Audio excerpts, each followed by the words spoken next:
Today, we decided to leave our policy interest rate unchanged and to continue to reduce our securities holdings.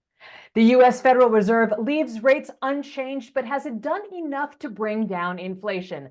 I'm Lisa Bernhard with Reuters, and I'm joined today by Carol Schleif of BMO Family Office.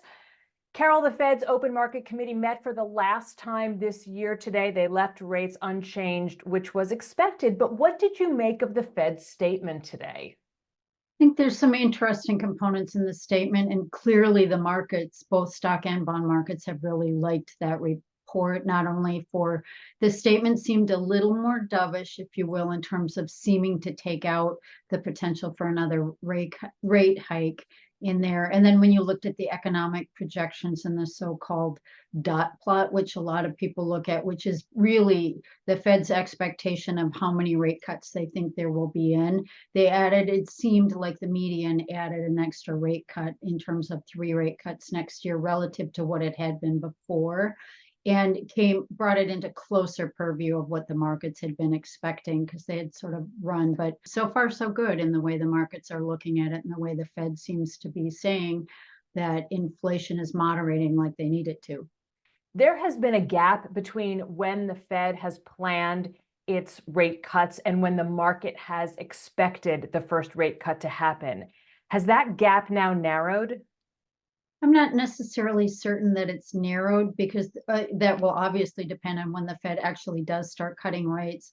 Markets have clearly expected that to start in the spring. We're not necessarily sure it'll start that soon, but at least directionally, the Fed has signaled that the next move, whether it's in the spring or early summer or late summer, that next move is most likely downward and not upward again. And so that's what markets are responding to, that directionally the Fed seems to be aligning with where markets had presumed they were going to go. How big of an achievement will it be for the Federal Reserve if it does in fact achieve a soft landing for the economy and doesn't send it into a recession? Well, on the one hand, soft landings don't come very often. You can probably count on one hand in the last 100 years the number of soft landings.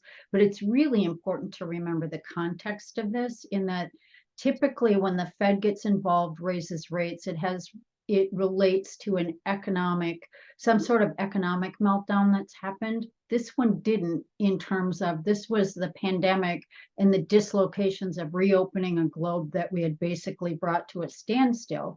And so the scenario was very different than what we'd seen before, even though you're always told in the investment business not to say this time it's different.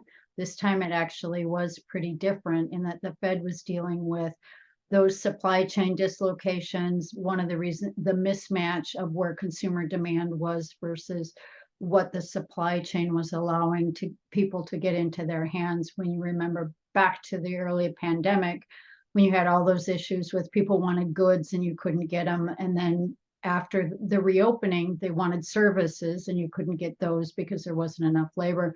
So those dislocations made it a very different scenario for the Fed. But nonetheless, the fact that they have taken their short-term rates up 525 basis points in the span of a year and a half, and yet the employment market has stayed steady, and that we're well below 4% for unemployment. Those are pretty historic parameters, if you will. And so it will be pretty successful. They'll go down as a pretty successful Federal Reserve if they can stick this landing.